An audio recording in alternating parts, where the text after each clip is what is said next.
I'm Bill Oughton of Oughton Claims Management. I'm Chantal Roberts of CMR Consulting, and welcome to the Art of Adjusting podcast. Today, we're going to talk about life as an insurance adjuster from the perspective of property, auto, liability, or workers' compensation adjusters. Our goal is to bring interesting topics in the world of claims adjusting to people who are working as an adjuster now and to people who are considering a career as a claims Hi, adjuster. Sandy. How are you doing? I'm great, Chantal. How are you? Oh, I'm doing well. We are going to be talking today about some adjuster superpowers. I just thought that this would be great, right in time for the 4th of July to talk about, all of the things that adjusters do that we do well and why adjusters are awesome because we are. Yes, doing the Lord's work here because, yes, adjusters are usually on the end of people who are unhappy, Mhm. of complaints, but very rarely do people tell them how hard their job is and how appreciated it is and how much good work they're doing. So I think this Yeah. is great. Yeah, and I had written down because it's one of my favorite quotes. And my husband and I went to go see this movie in the movie theater one time. It's Double Indemnity from like 1940. Barton Keyes is the claims manager in this particular movie, and he has this whole monologue about how what a claims person is. And of course, since this is the 1940s, it's all men, but he goes like a claims man is a doctor and a bloodhound and a cop and a judge and a jury and a father confessor all in one.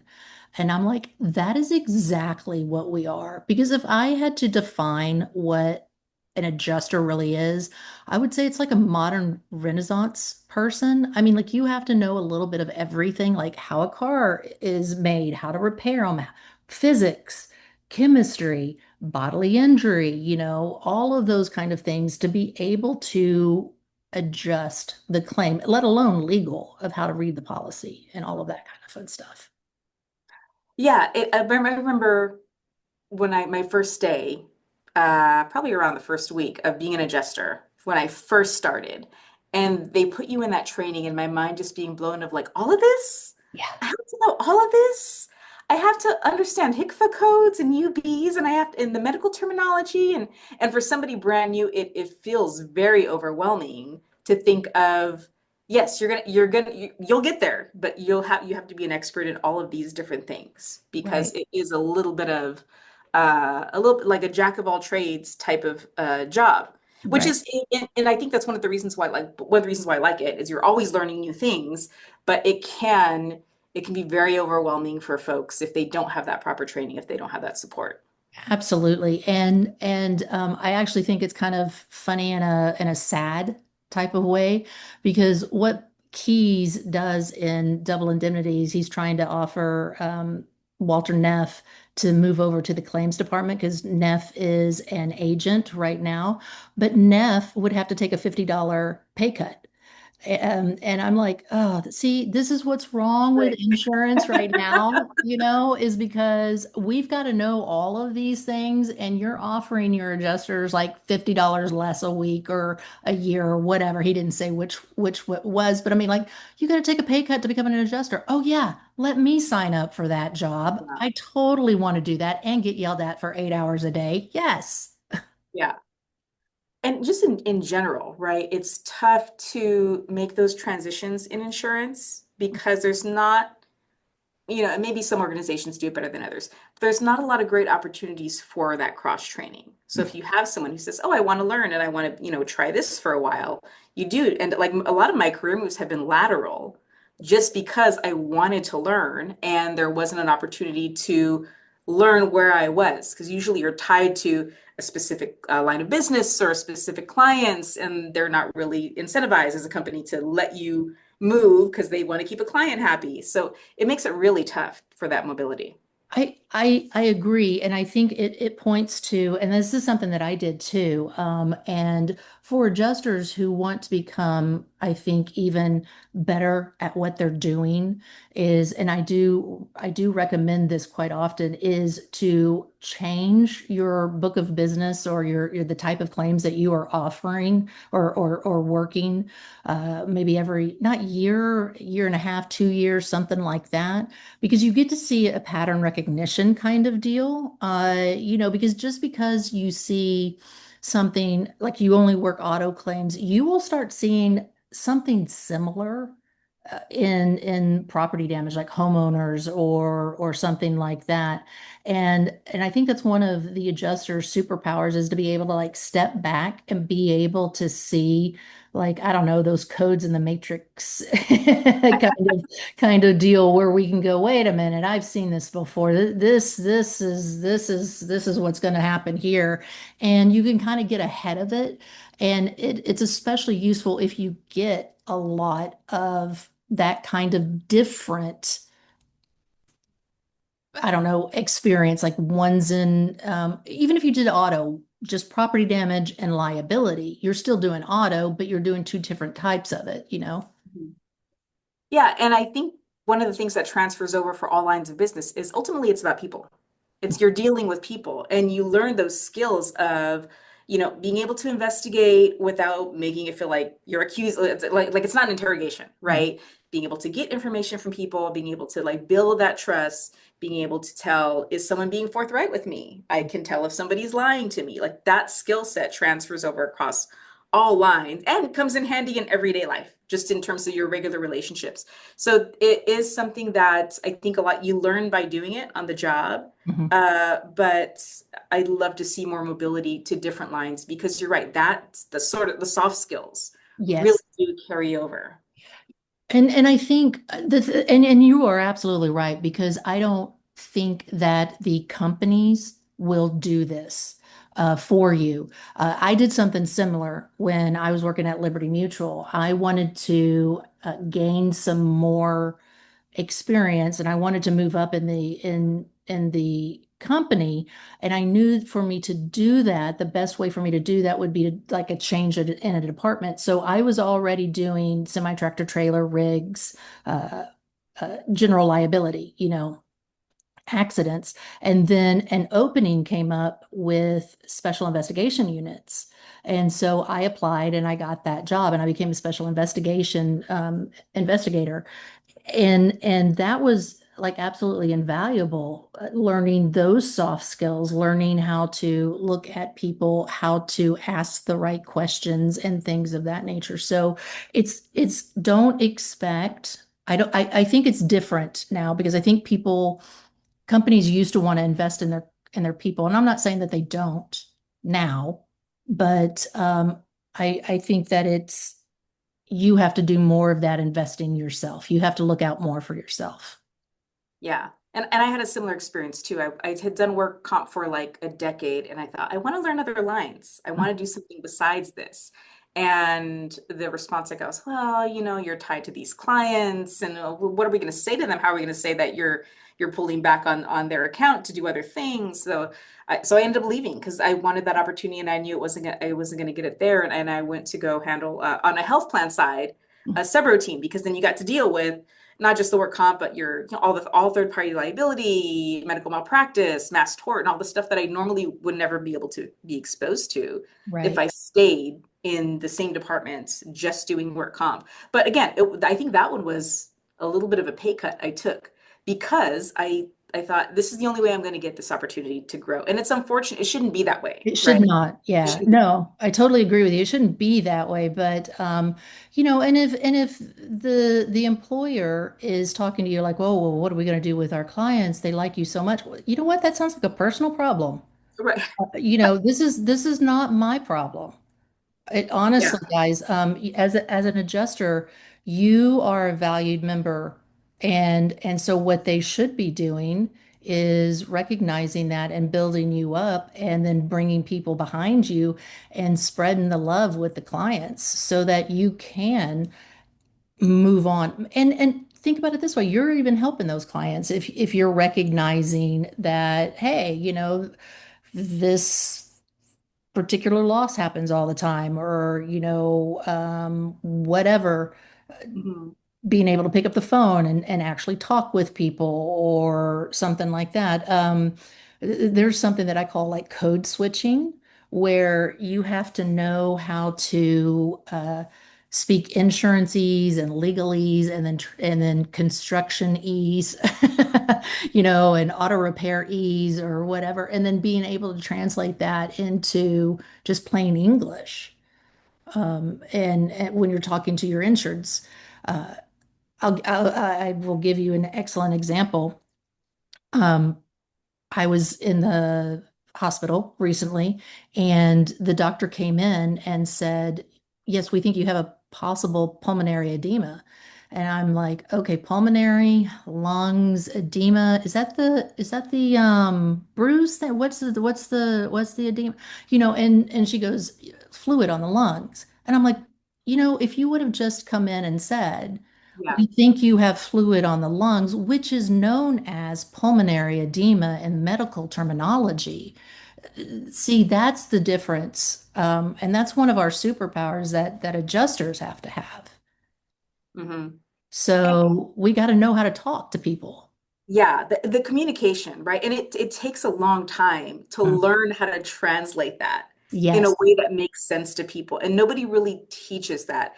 It's something that you kind of learn on the job, like what connects with people. Mhm. And because unfortunately, a lot of the communication that we send out, a lot of the letters, the language is mandatory, right? So Yes. it's Yes. Department of Insurance, Department of Labor. Somebody says, here's the exact chunk of text you have to slap on a letter and send out. And then the policyholder or the claimant gets it and they're like, the first thing they do is they call the adjuster. What does this mean? It's 3 pages of legalese. What does this mean? And then the adjuster has to say, okay, well, I'm going to explain this to you in a way that makes sense. Right. When I worked at a health plan, one of the things that I saw, certain states, Maryland in particular, I don't know if other ones do this, but Maryland had a requirement for Medicaid patients. If you are going to send out communications, it couldn't be written at higher than sixth grade reading level comprehension. And I Wow. thought that is a brilliant way to say you can communicate it, but make sure it's in a way that's accessible and makes sense for more people. And so they actually had, and I'm not sure even sure how they did it, but it would have to go to a department to look at it and say, nope, send it back. It's Yeah. still, you have to change this and change this. And I thought, why can't we do that for all insurance? Because you want people to be able to get those documents and make sense of it. Oh, absolutely. Okay, so the Fleisch reading score, if y'all don't know what that is, it's not really important. It's the thing that you can pump into the internet, and it tells you it's a score based on what words you use, how many syllables there are, and blah blah blah, and it tells you what reading level this Mhm. particular item is, a book, anything you want.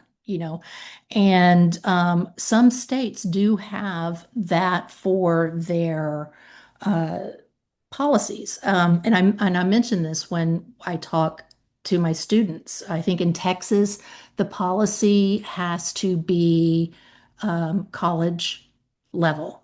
And in Colorado, I believe it has to be like 12th grade level, right? And I'm like, okay, so let's think about this, guys. We're in junior college or community college, whatever. I'm teaching you how to read this homeowners policy, which is presumably the easier one of all of the policies to read. How many of you understood the first sentence that I've read to you that's supposed to, and presumably all of you have graduated from 12th grade, Yeah. and how's that working out for y'all? And it doesn't. And I think, again, like I said, one of the things that we have to talk about, and I think this is going to be one of your topics that I'm really super excited about, that we're going to be talking about next week or in 2 weeks or something like that, is like how to have those tough conversations. Is we're going to give some like really concrete things, like when you go over the policy, like first of all, make that appointment with the insured and say, I'm going to need like 15 to 30 minutes of your time. Like, Mhm. don't rush this. Don't rush this, because I guarantee you, if you sit down and explain, and I know it sounds like you're going like, I've got so much to do. I can't do it in 30 minutes. I can't spend 30 minutes doing this. I guarantee you, if you spend 30 minutes on the front end, it will save you A, complaints out the wazoo, and then B, so many emails and follow-up Mhm. phone calls and all of that kind of stuff. Yeah. It's funny because it's almost like you have to schedule this time out for, Mhm. I'm gonna tell the claimant this information, but I know I'm going to have to repeat it in a week because they're only going to retain like a little piece of it, right? And Mhm. I think that's it's another adjuster superhero is how they pack everything into the time they have because there's the communication really takes the longest. It Yes. takes the longest. It is the most time intensive. And it's not necessarily measurable in the claim outside of the trust that you build with the claimant, right? So you're taking that time to speak to them because sometimes they just want to call you and run through scenarios and what if this happens? And it's not a metric really that's measurable in the same way as all the other metrics that adjuster, all of your coding and all your diaries and all of that stuff that gets measured Mhm. that you guys still got to fit into the day, but Right. there's not a way to measure that. But how do your claimants feel about the process? Like, did you take the time to communicate with them? So unfortunately, adjusters do the work that's measured because that's maybe what their pay is tied to, their performance is tied to, and the communication isn't. So people wonder, like, why do people have like a lousy claims experience? Because you're training your adjusters to check Two. all the boxes, because Right. that's what matters, instead of taking the time to spend with the claimant or with the policyholder. And that's just another way that we're just being all ass backwards about Mhm. the whole insurance industry. I told my adjusters first contact should at least take 15 to 20 minutes. Mhm. Least at the very bare minimum, because what you're doing is you're going over the policy, you're going over what the next steps are. Don't expect to hear from me and for like, I don't know, 7 to 10 business days, because I'm going to send out someone, they're going to go look at it, they got to report back to me, I got to look at the report, look at the policy again, Mhm. and then determine what to do. I mean, we're talking, 10 to 15 business days. And giving them that information helps set those expectations, which again, your superpower. You control this, don't let that be your kryptonite where they're calling you tomorrow going like, the guy came out, how much you going to pay me for? I don't even have his stuff yet. I didn't even know he was out there. And then when you get the estimate and the report, I told my guys, I'm like, again, you need to pick up the phone or send an email or send a text or whatever. I need to talk to you for another 15 minutes. Grab a piece of paper and a pencil. We're going to go over Yeah. some math, you know? And then you have to re-explain RCV and ACV, which is what you already did that first contact.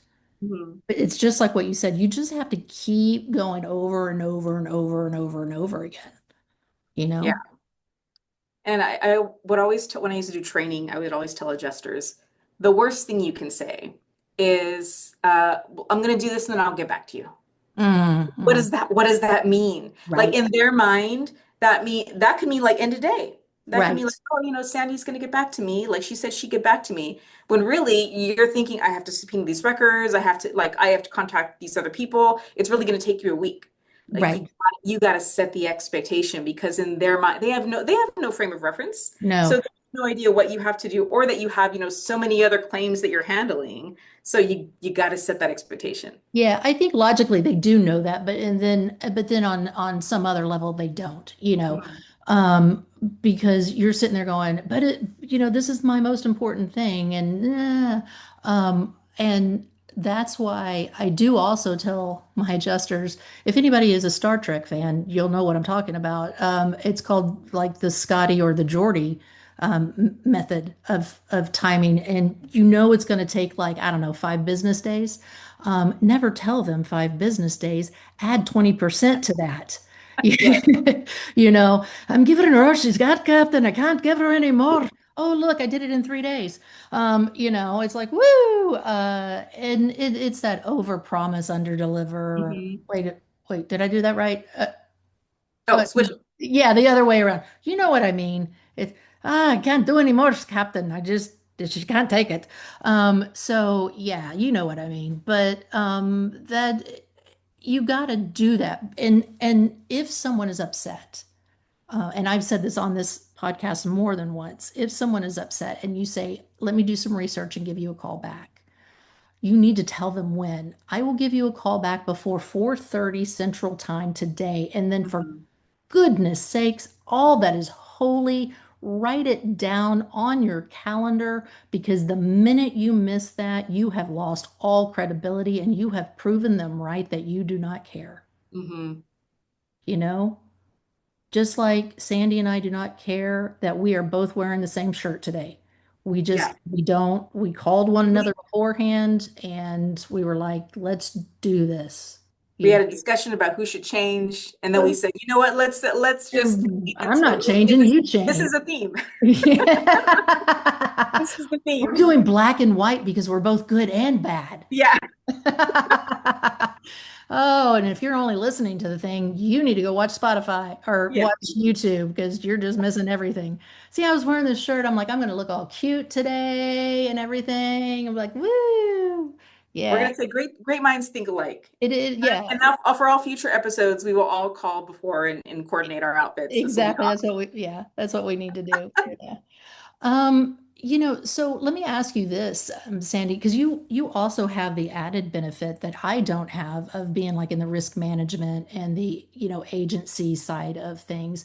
So having had the insight of being like both the adjuster and being on the risk management side, um, how do you handle like first notice and all of these emotions that are going on? How do you help the adjusters walk through this? How do you help the insureds walk through this? Any kind of advice, or just tell us how wonderful we are, basically. I think and I think this is really where, if you're out there and you're an employer or a client using a TPA, using adjusters, whoever you're using, to understand what their role is, because I think that's really what kind of helps me when I work with my adjusters. My adjusters are there to adjudicate the claim in accordance with the policy and the law. Mhm. They're not there just to make your job easier. And I think that is the challenge is you have the service sold as like, oh, we're gonna make your job easier. And then you have like for me, it's on the employer side, who think, well, why can't the adjuster do this too? Why can't they handle this too? Why can't they do this for me? It's like, well, that's not their role. That's not what they're there to do. They're there to handle the claim. And a lot of it is really, the policy, some of the policyholders on the commercial side wanting to outsource hard conversations. Mhm. So they're like, well, can't the adjuster tell them that? Can't the adjuster like, no, you still have, that's still your employee. You still have a Mhm. relationship with that employee. You have to have those conversations. So I think it's really making sure, anybody who is a potential client understands that piece of it, that the adjuster is there to adjudicate the claim. Like that's what they're there to do. They're not there. It's not like value added service to make your job easy, for you to offload tasks, for you to say, call them and tell them, their FMLA is ending. That's not what their role is. And I think that's the hard part is people, and I just wrote a blog about this a week ago. People purchase insurance without understanding what they're purchasing. Yes, so So they often. they get it and they're Oh. like, well, what am I paying for then? I was like, well, that's not what you're paying. That's not what you're paying We, for. yeah, the adjuster, as much superpowers as the adjuster has, we are not your emotional comfort dog. And we could offer you a shoulder to cry on. I mean, gosh knows I've listened to the insureds cry, Mhm. before and everything. But yeah, we are not the emotional comfort puppy here. Yeah. You know. And I think it's tough because the adjuster is also usually like the in-between person between claimant and policyholder, and has Hmm. to speak to both and explain to both. And they both want to, voice their frustration Hmm. to the adjuster. And I think it's just if there's better understanding of the role of what the adjusters actually do, that would help. And I try to do that as much as I can to explain, here's what the adjuster's role is, here's what they do. But I think because insurance is often sold as, it's a service. So Mhm. people think like service means uh, I should get what I want in order to be happy. Like I'm unhappy with this customer service experience. And that's not exact like insurance, there's more nuance and detail than that. And so and then it's not great for the adjuster because the adjuster gets frustrated with these additional things that are handed to them that they're expected to do. So I Right. try to communicate that as much as I can, but I have a tiny, tiny little piece of the insurance world, and there's a lot of policyholders and potential clients out there who need that message as well. Yeah. Yeah. Um, yeah, I don't have anything more than that. I mean, I think that's true. And I don't think I have ever really, as an adjuster myself, said, no, this is my role, this is all I do. Because it is kind of awkward when the insured is coming up and like a la that old woman on The Incredibles, like, I'm on a fixed income, what can I do? Yeah, Yeah. this kind of stuff. You as the adjuster are like, well, hmm, what do Yeah. I do? I don't, um, and I think that also goes to some of these hard conversations that we will be talking about, where if you're getting cursed at, that's a lot easier because then you can just ask people to speak to you in a more professional tone. Hmm. I know that when I have had some people cry, I have gotten their agent involved. And I'm not opposed to using, and I think, again, superheroes, we all have our super leagues, the Marvel universe or the Avengers or Titans or whatever. We all have our friends who can help us out. And so that's when we do call on the agent and say, hey, can you help me out with this? So and so doesn't seem to understand. Or like if Hmm. I know that I'm going to have a particularly hard conversation, for example, I'll give you a great example.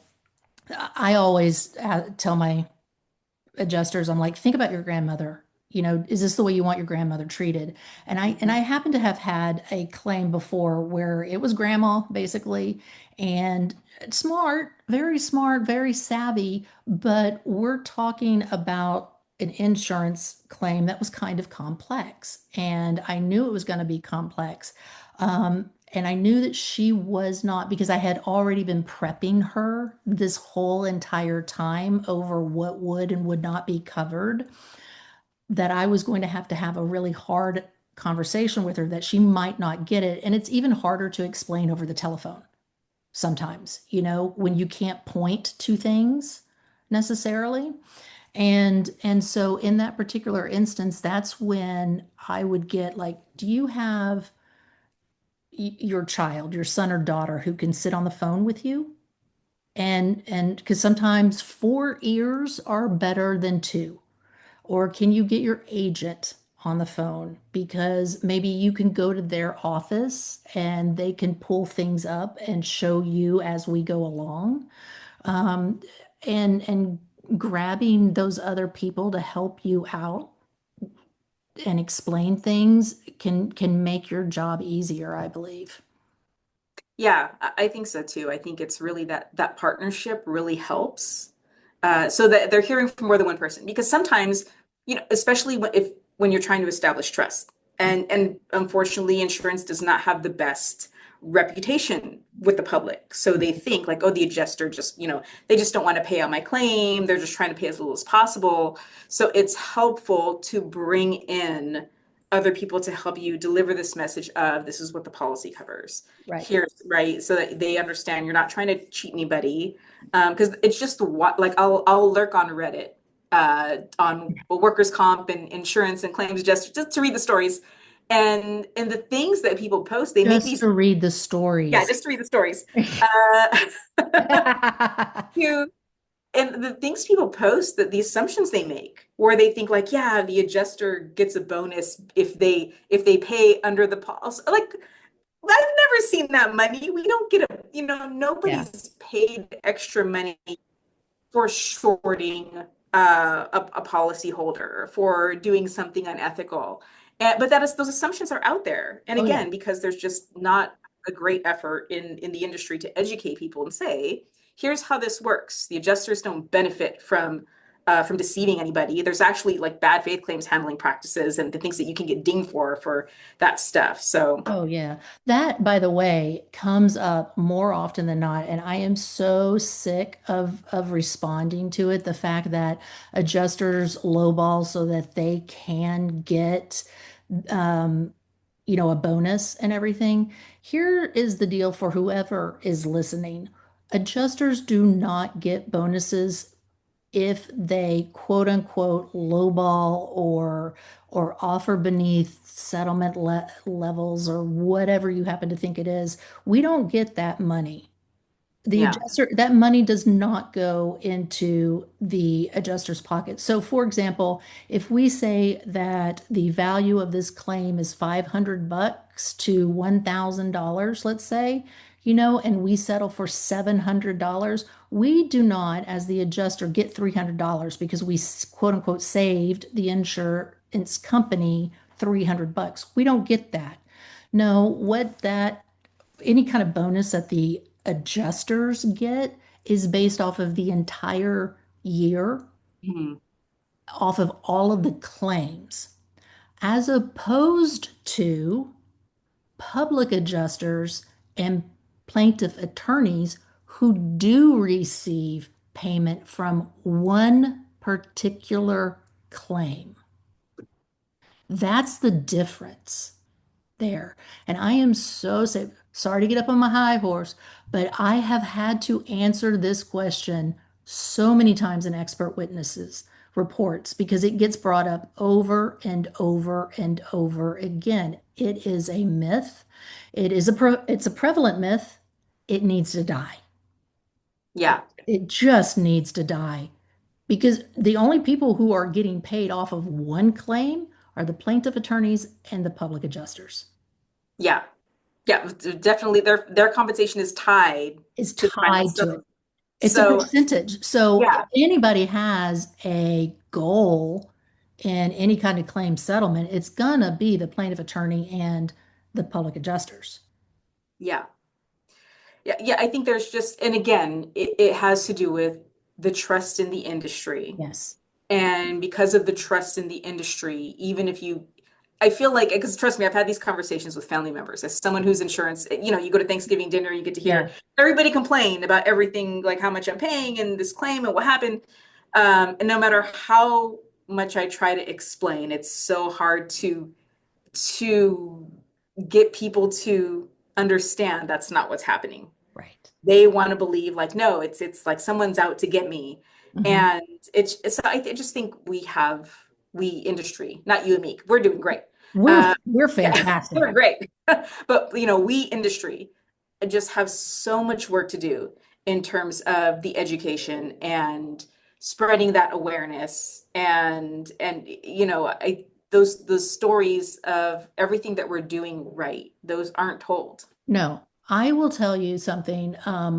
We're getting ready to study marketing in my risk management and insurance class, and one of the students, I just wanted to like take her, kiss her on the lips right there because she finally said something that I have been hoping for the past 3 years one of the students would catch on to because I give them like 4 or 5 advertisements Mhm. all of the big guys, and I'm like, look at these advertisements.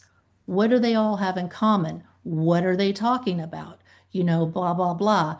What do you think about this? What kind of problems would this advertisement cause for all of the other departments in the insurance company, right? And she said, I find it interesting having watched all of these commercials back to back that none of them talk about what's excluded. Oh my God, I love you. Round of applause. Oh, boom. And I'm like, yes, we can still talk about what's excluded to our clients so that as the all knowledgeable all-knowing Bill Wilson says it's not a commodity. We can still talk about that and sell insurance. Hmm. We can, you know, um, and I have always maintained that. Anyway, but it leaves it to us as the claims department using our superpowers and our training and our conversations and our ability to talk to someone when they go, my agent told me everything was covered. I have an all risk policy. Hmm. And so, like, now we've got to get into going through this constant training of like getting our, I don't know, CPCUs and our AICs and our continuing education for our licenses and these sorts of things, of how to be better and how to shortcut things while we're still not shortcutting. And when I say shortcut, I don't mean taking shortcuts. I mean operating quicker and faster and everything. For Hmm. example, taking 15 minutes out of the first part of your day to talk to that claimant, first or third party, so that you don't get 15 emails and voicemails that you have to return. Right. So yeah. Yeah. I agree. I think that, I think if we talk about exclusions, you potentially end up selling more insurance because then you say, hey, by the way, there's a gap, and you Yes. make a separate policy for this gap. Yes, I totally agree. And you and I have talked about this before, that I think you and I could do a 30-second insurance commercial that honestly educates the consumer Hmm. and make it funny. Not Yes. this say 15% or more if you go with the flow and because you're in good hands because we've seen things and you've Mhm. got great neighbors, not that kind of stuff. Because I think that if we treated our clients like adults, they would probably appreciate that. Like, look, everything is not going to be covered. It's just not. This is not the way insurance works. Right. However, if you want to spend a little extra money, you could get an exclusion. If you don't, you're going to pay for that out of your pocket. Which one do you want? This is your choice. You want red pill or blue pill? Yeah, Yeah. that's kind of the way that it goes. Yeah. I mean, this will be an ongoing theme, I think, right? So for Yeah. every podcast, insurance CEOs, hire us. Seriously. Hire No, us. I don't know who to talk to about this, but I mean, I swear, hire Sandy and me. We can do this for you. We can do this. It's Have yeah, it's you needed. have you seen our Star Wars episodes where we're teaching people about, exclusions and stuff? We got it. We got it locked down, man. We could do Yes. that in 30 seconds. I mean, ours was a little long, but we were having fun. Yeah. Um, but You want an educated policyholder. oh God, You yes. want an educated policy. It's better for the claims process. They're going to have fewer losses because they're going to understand how the losses impact them. They're likely to buy more coverage because they'll understand what needs to be covered. Like Yes. you want educated policyholders. And you want your educated policyholders because A, they're going to be happier with the claims process because they're going to know what's going on. But B, here's the deal. Here's when you go, hey, I understand what's going on. I like XYZ company. When someone goes, hey, what insurance company are you using? Look, I like ABC company. They cost more, but I'm going to tell you why I pay that way. Hmm. I pay it because I get really good coverage. And I know I get good coverage because they sat down and explained it to me. And then I know what my gaps are. So I know that I've put X amount of money in the bank so that that's not going to be covered. Like the burst pipe isn't going to be covered, but ensuing loss is. So I know that I will need to pay for that burst pipe. Fine. But I understand that now. And that kind of word of mouth is going to get you more return on equity Hmm. than anything else. And I feel like we've kind of strayed from our superheroes, but this is kind of like our superhero thing, isn't it? Yes. Because adjusters know this, and it's so amazing to me why, like what Neff was doing, and Keys was doing. Why are we offering our adjusters less money when actually, if you think about it, the adjusters are the face of the insurance company Hmm. because the whole reason you buy insurance is to pay covered claims. Yeah. And that's when people are going to interact with the insurance company because you could buy insurance online and never talk to a person. Right. And I think that's been a whole, you know, when you started to see more complete removal of brokers and agents of like, oh, let's just do this on your phone. Hmm. And I just thought, but they don't they already struggle to understand what they're buying. Why Exactly. would you remove the one person who can have some conversations with them for them to understand and ask questions about the policy? But you're right, the adjusters have the stories. And I think the Yes. stories sell the coverage. The stories are the ones that can say, here's what this experience is like. Yes. If as a policyholder, you're, careful to avoid losses, here's what we cover and what we don't.